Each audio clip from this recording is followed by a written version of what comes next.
Om Shanti. 20th June 2019, Thursday. Slogan: the most enlightened souls are those who remain soul conscious. The most enlightened souls are those who remain soul conscious. To remain soul conscious means to remain situated in the very basic nature of soul. And the nature of the soul has got, as we all know, 7 basic qualities. So, to be soul conscious means to interact on the basis of these 7 qualities: knowledge, purity, happiness, peace, love, bliss, and power. When interactions are based on these core values, then the person could be said to be soul conscious. And Baba is saying the greatest jnani, the greatest enlightened soul, is the one who remains soul conscious. So the first definition of being soul conscious is to remain situated in these 7 basic qualities of the soul. So unless and until one is situated in this, one cannot be soul conscious. So these are the very nature of the soul. And the more one remains in them, the more one is stable, one is calm, and intellect doesn't wander here and there. For example, if you take any one of these, peace. To remain peaceful means one is soul conscious. In today's Sakar Murli, Baba said, if somebody is angry, one cannot remain calm. If one is angry, there cannot be any shanti there, any peace there. Anger burns, it dries up all the utensils. So, on one side are vices, on another side are virtues. So when one is soul conscious, automatically one is virtuous, and when one is body conscious, automatically one is vicious. So it's a battle between body conscious and soul conscious, virtues and vices. So the more one is soul conscious, the more virtuous one becomes. You don't have to think what I have to do in particular situation, because these virtues are the very nature of the soul. So the very single thought that I am a soul and a slight experience of being a soul makes one get situated in these 7 qualities. And any action which is done based on these 7 qualities cannot become bad action, bad karma. So if one does everything, when one is soul conscious, automatically one is pure. You don't have to work on purity. One of the best means of inculcating purity is to become soul conscious. Jnani, all the knowledge is within the soul. So there are different ways of gaining knowledge. One is reading, listening, experience, others' experience. But one more way is just to become soul conscious and not do anything. just trying to become as much as soul conscious, because everything is hidden here that will start coming out. It's not that one who is very intelligent and one who has very sharp memory is more jnani. It's nothing like that. In this Brahmin life, the one who is more soul conscious is a jnani. How much one has read and what one has read has not that much important. The most important thing is soul consciousness. The more one is soul conscious, the more one is jnani. The more one is soul conscious, the more one is pure. The more one is soul conscious, the more the happiness and more the peace. If there is a less peace, if there is a less happiness in life, probably we are less soul conscious. Rather than searching happiness outside, we need to tap the inner door.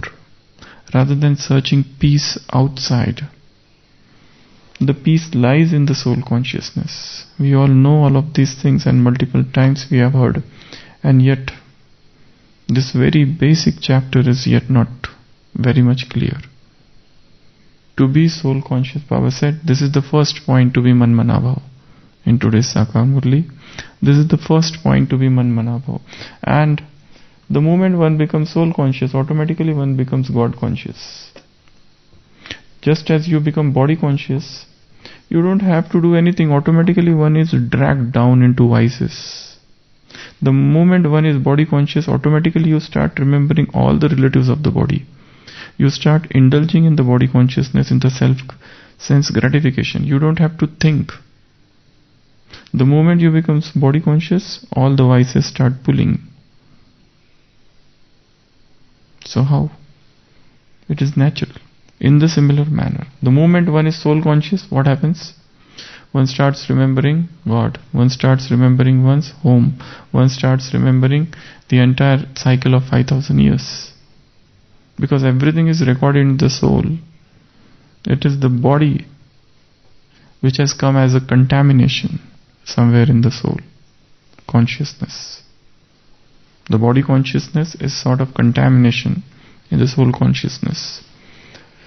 So, the more the one soul is soul conscious, the more the one is lovable. If you see in the world, the one emotion which is there in most of the relationships is hatred. People hate each other. They cannot stand each other. They cannot see each other. They don't want to see each other's faces. The persons who used to love each other too much once upon a time, now they hate each other. That's a very ravaging relationship which is there in the world. So that also shows that one has traveled from soul consciousness to body consciousness. So more the soul consciousness, the more would be the love in the soul. The more the soul consciousness, the more would be the feeling of bliss, joy, beatitude, supersensuous bliss. The more one is soul conscious, most important, the more one is powerful. At present, souls are weak. They are sorrowful. They are not happy. As Baba mentioned in last Sunday's Murli, souls are very unhappy because of the bodily diseases, because of the unfulfilled desires, because of the wealth, money, because of natural calamities, and because of the relationships. So everywhere there is sorrow in the world. And the basic reason for sorrow is the lack of soul consciousness. This is such a dramatic teaching, a revolutionary teaching. Baba is giving the humanity the treatment of the age-old disease of sorrow, of suffering. All the scriptures, if you see, they just try to give answer to one question. Dukkhasya kauna karanam? What is the reason of dukkha? What is the reason for this sorrow? This is an answer which every scripture is searching. Every scripture is trying to understand why there is so much sorrow and what is the solution to this sorrow. Baba has come out with this answer. Soul consciousness. And because it looks very simple, people don't understand. The solution is very, very simple. There is one door which is locked.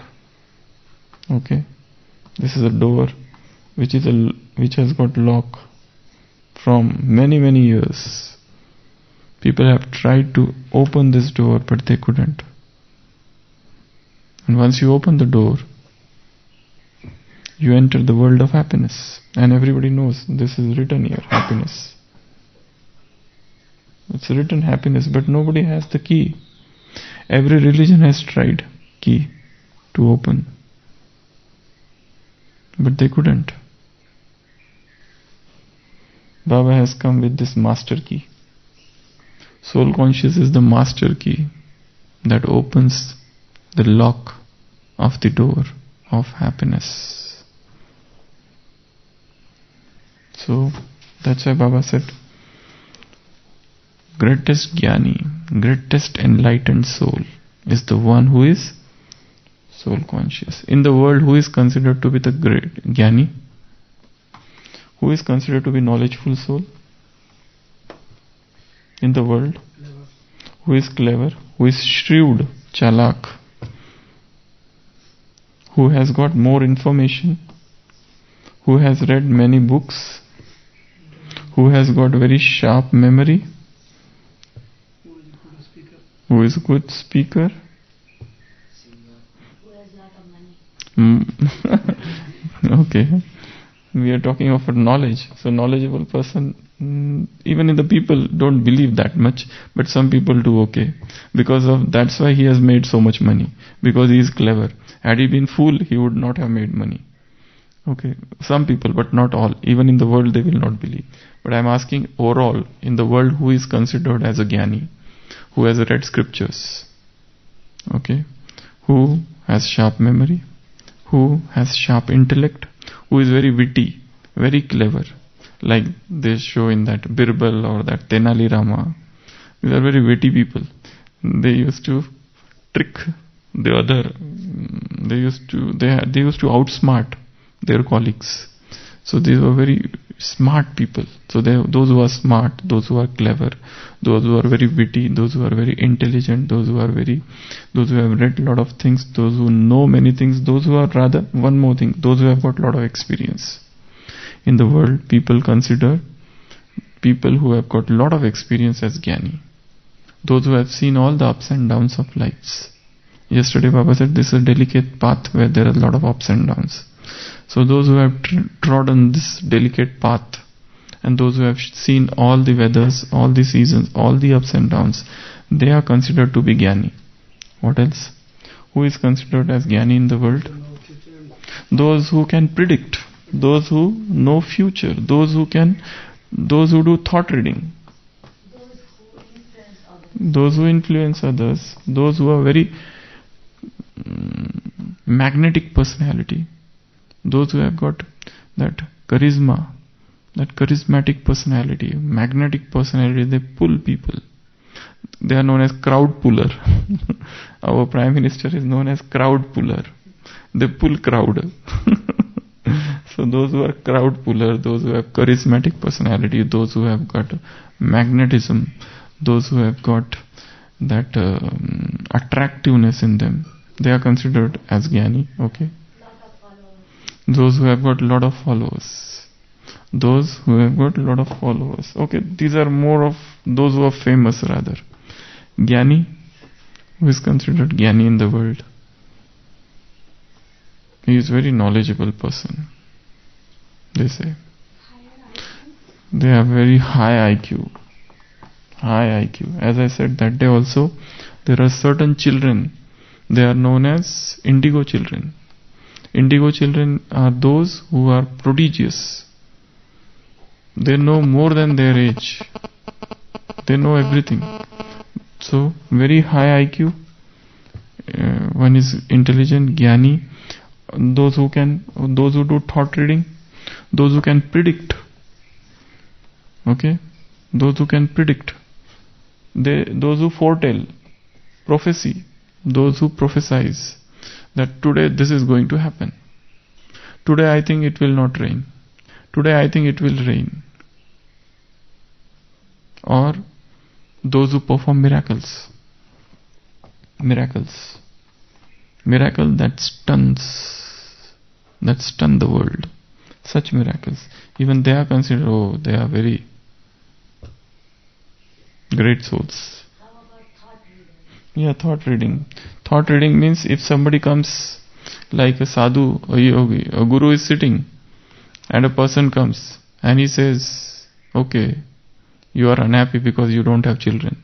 He said, how you got to know it? That's how they are considered jnani. So they will take out one fruit and hand over. And the king would become very happy. So it's like that. They know, they read the thoughts. Whatever you go with them, they will read what is there in your mind. So you feel, oh, this person is not ordinary. How he got to know about me? This is a thing which is known only to me. And how he got to know about it? So he is definitely not an ordinary soul. He is some avatar. He is some incarnation. He is some great soul. Or some great soul must have entered in him. So, this is the definition of the jnani soul in the world. Those who make others fool. Or those who say something and that comes true.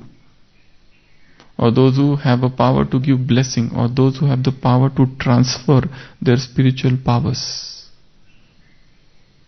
to their disciples. So in the world, these people are known as jnani. Also the world considers those who are very humble as jnani. Some scriptures mention those who are very humble, they are very jnani. Those who are without ego are jnani. So world also believes like that. What Baba says? Baba doesn't say anything of these. These are the things he might be saying, but most important thing he says, jnani means soul conscious. So if you want to become more jnani, then what you have to do? You have to increase the dose of soul consciousness. You have to increase the stock of soul consciousness. If one wants to become a greatest jnani in the world, what one will have to do? Open the door of consciousness. So one has to become as much soul consciousness as possible. This is the target, to become as much soul conscious as possible. But how to become?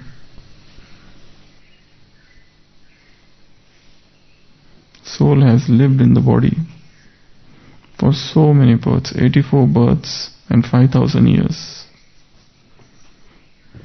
And suddenly somebody comes and says, oh, you are not this. You are this which is invisible. It's not definitely an easy task. Rather, to become soul conscious is the hardest thing in the world. The most difficult task in the world. Though it is the easiest also, but it is the most difficult thing in the world to become soul conscious. So for becoming soul conscious, what you have to do? Okay, so one is practice. Practice of what? I am soul, I am soul, I am soul, I am soul. One is positive practice, another is negative practice. Positive practice is I am soul. Negative practice is I am not body. Nachabhati bhuta sangam. I am not this body. I am that. Tad brahma nishkalamaham. I am that. Tattvamasi. You are that. You are not this. This is false, mithya. This is not that. This is not your nature. You are that. So one is the positive practice, that I am soul. You are not thinking of body. I am a soul who is staying in the body. Baba has taught this. But there is another practice also, which says, I am not body, I am not eyes, I am not nose, I am not mouth, I am not ears, I am not this legs, I am not these hands. This is the practice. This is the practice. This is the path of negation. There are two paths. One is the path of assertion, another is the path of negation. In the scriptures, this path is mentioned in Advaita Vedanta as neti neti. Not this, not this, not this, not this. Then what? You negate everything. I am not this, I am not this, I am not this, I am not this. Then what is remain? Now this is I am. This is one path. So one is the positive, another is the negative. What else? So one is practice. Second? Teach others. Teach others. Okay. By teaching others, you start becoming soul conscious. Third, read more and more about soul. Try to understand soul. Read as much as possible about soul. Think as much as possible about soul. So churn about soul. I'm not doing yoga, but think simply sitting and churning. What is soul? What is the size of the soul? Where does the soul reside? What is the color of the soul? What are the divisions of the soul? What is the weight of the soul? What is the weight of the soul?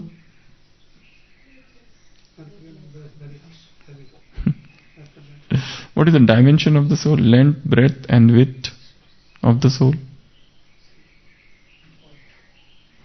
Why soul is invisible? There are so many questions about soul which one must think, sit down and think. In the scripture they say that this hair, end of the hair, divided into 10,000 parts. This end of the hair, divided in 10,000 parts. The one part is soul. So think about soul, contemplate about soul, churn about soul, reflect on the soul. What is soul? What all the scriptures talk about soul? What Brahma Kumaris say about soul? What Islam say about soul? What Christianity say about soul? What Hinduism say about soul? What Jainism say about soul? What Buddhism say about soul? So what are the opinions about soul by great men? One must think of that. Then what else? How to become soul conscious? So read as much as possible about soul. Think as much as possible about soul. Hear as much as possible about soul. What else? Experience soul.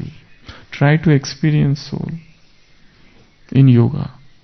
Letting go of the consciousness of the body and just float in that consciousness that I am soul and experience. And if these are the 7 virtues of the soul, think of those virtues and automatically you reach near soul. So when you think of virtues, you are thinking of in fact of soul. So you become soul conscious by thinking even of virtues, just by adding one by practicing Swaman, by practicing self-respect. I am a loveful soul. Even remove soul, I am a loveful being. I am a knowledgeable being, I am a loveful being, I am blissful, I am happy. Happiness is my very nature. So positive thinking also leads one towards soul consciousness. What else? What are the types of souls? Okay. What else? To become soul conscious, what I should do? Purity. That's one of the 7 natures, virtues of the soul. But yes, the more one becomes pure, the one reaches towards soul consciousness. So one must try to get rid of all the vices. Baba said that these vices have made Bharat what? Very poor. The urn, which was full of jewels, has become empty because of these vices. They are in full force now. These vices are in full force. So trying to get rid of vices automatically takes one towards soul consciousness. There are 2 ways. One is to put the purity, another is to remove the impurity. If there is some CD, you have to delete certain things and add new things. So delete the past and add new things. Delete the impurity and add new things. Delete the soul, body consciousness and add soul consciousness. So to become soul conscious, keep on practicing soul consciousness. To become soul conscious, read about it, think about it, experience it, talk about it. Imagine, visualization. That is one more method. Visualization. Visualize soul sitting in the middle of the forehead, spreading vibrations. So visualizing soul also leads towards soul consciousness. What else? Hypnosis, self-hypnosis, auto-suggestions, affirmations. One becomes soul conscious. Self-affirmations. I am soul, I am this, I am going out of the body, I am coming in the body. Another is spiritual drills. They make one soul conscious. So affirmations, spiritual drills, even yogasanas sometimes. Because they still the body, and the soul is reflected well. Even pranayama, all these are the worldly methods, but even they can contribute towards soul consciousness. To remain healthy also leads to soul consciousness. Because when one is sick, can you become soul conscious? When you have fever of 102? Impossible. Very difficult.